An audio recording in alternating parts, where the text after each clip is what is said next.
What we are aiming at here is setting up a Python web server on our PC2, our Raspberry Pi here. When PC1 then is requesting web pages from PC2, PC2 will send back our web page to PC1. Let me immediately demonstrate that. We bring up a workstation here with PC1 and PC2. We are in PC1 here.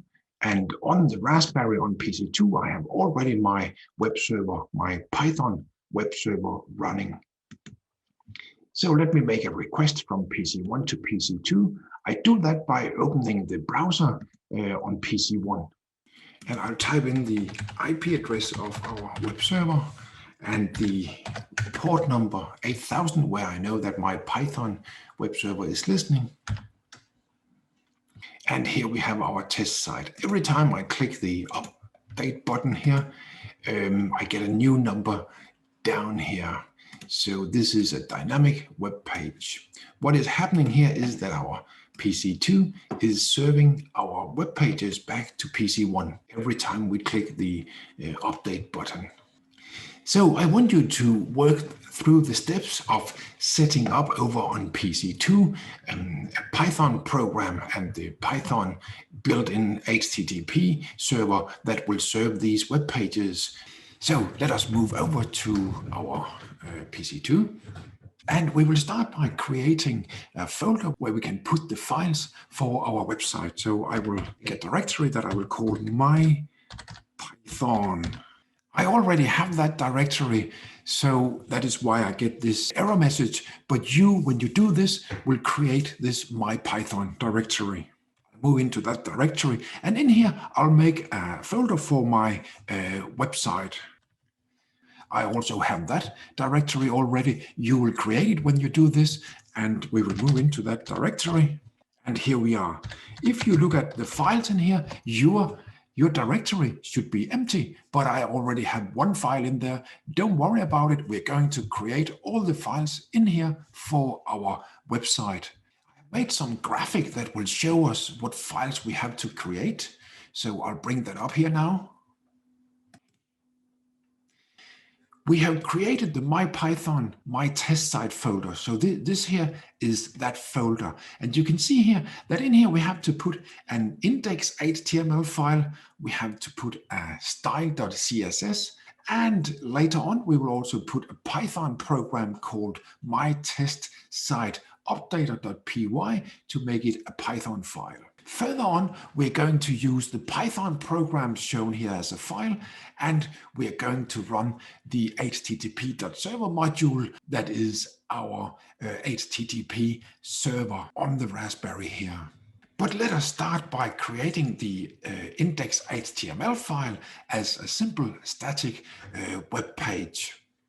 I will bring up Workstation again. So in here, we're going to create the index.html file. I'll use Nano as my text editor.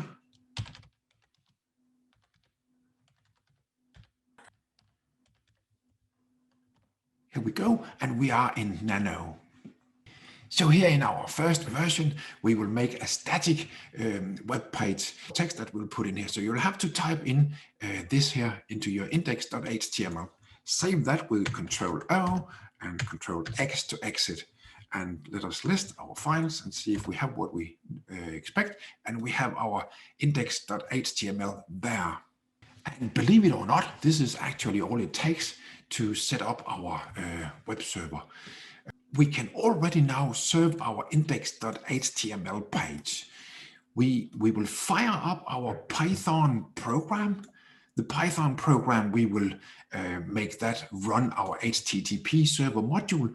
And when a request comes in from PC1 to PC2, the web server will look for the index page in the folder where you started the HTTP server.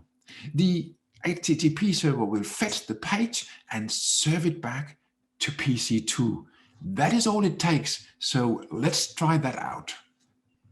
So step one here is starting our Python3, and we will start the HTTP server. We do that by typing in Python version 3 server. And it will take a little time, and then the server will be up and running. And our server is up and running, and we can now move over to PC1 and check out our brand new web page.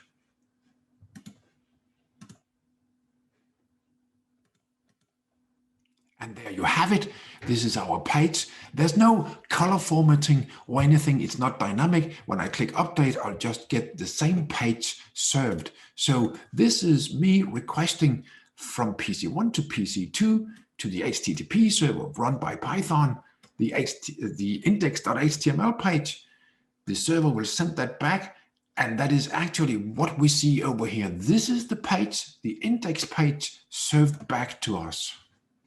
We can check that further out by right-clicking in the browser here, and we can view the source. That is exactly what is over in our index page. Remember that? Go back and check it out. This is what you typed in there. So this was served back to PC1. Let me close the source. Go back to the web page. We want to make it dynamic. So we will go back to the Raspberry. So I will stop the HTTP server now by pressing Ctrl+C. We want to create our style sheet to style our index.html page. So let us do that.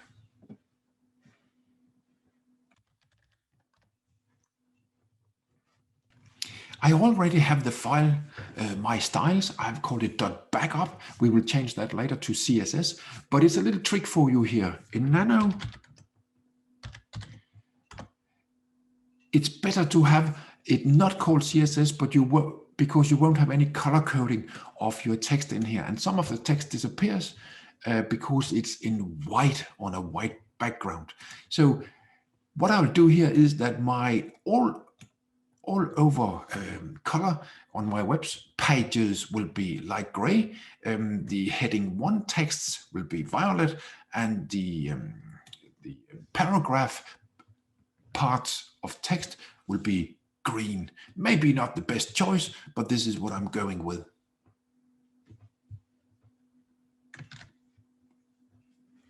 And I'll now change the file to extension CSS or Cascading style sheet file. And that is the style sheet file that we will use in the index page. So let us edit the index page. So this is my new index page. You can see here that I have put in a so-called link tag, and that is pointing at my styles CSS file as a hyperreference. So this is what you have to type in. Don't care about the 22 down here. You can put whatever number you want, or you can leave out a number. It is still a static page. We have just changed the style sheet. Let me save that and exit. So we have the index.html, we have the my styles CSS files now, and they should be working in tandem. So let's go over to PC1 and test that out. I'm in PC1 now. Oh, there's one little thing I have forgot here. I forgot to start my web server over on the Raspberry. So back to the Raspberry.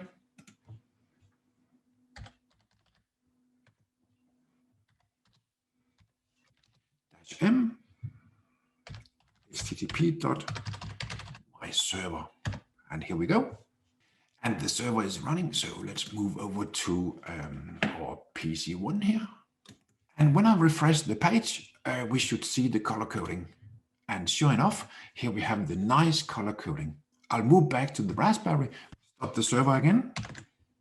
So what we need now is our test site updater Python program. What that will do is that it will generate new index.html pages. So let's see how that goes. I'll use the Nano editor.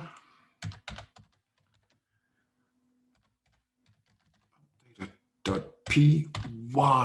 So I'm creating that file now in my test site folder. And I have cheated a little bit and I have pasted in the content, but let me walk you through it. If we move a little bit down here, we can see that these lines here you might recognize as being our index page. I have made that into a string by 3 quotation marks in the beginning and at the end. You can see here that I have put in an extra part to the string. I split the string in two, and I put in a string part here that is a random number. That random number is generated up here as a variable, and I'm using the rand integer module, and I'm getting a number between 1 and 100.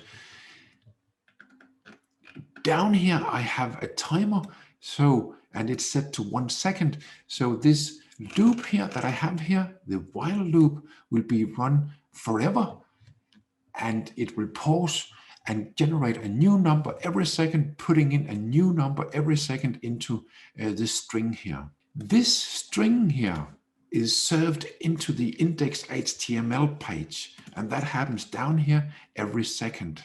These 3 lines here will do the trick. You can see here that I open the index.html file.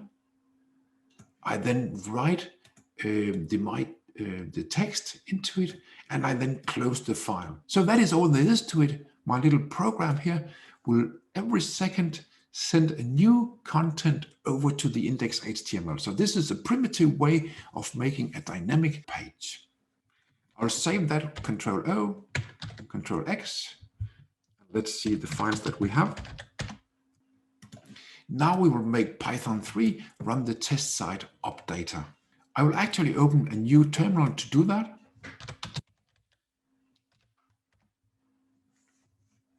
And here my program is running. You can see that I have a test output. That is not necessary, of course, when it's all working, but here I can see the output that is actually being sent over to the index page. All I have to do now is to start the HTTP server again. 3-m http.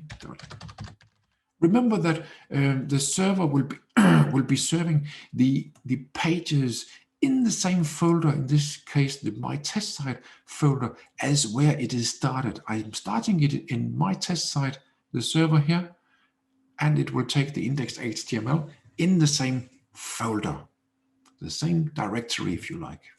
And our web server is started, so I'll move over to PC1, and we can see here that we already had the page open here. That was the static page. Hopefully the number down here will change now when I start pressing updates. And it sure does. The HTTP server obviously is documented. You find the documentation on the internet. So I've gone to this page here, and this is where I found how to start the web server. I'm using Python 3. That doesn't matter. It works with Python 3 also. You can see there are various ways to start your web server, and you can read about that here, how to do that and what the differences are. I hope you have done this with me. You can move forth and back in the video to do all the steps, and I hope you will get it up and running as I did.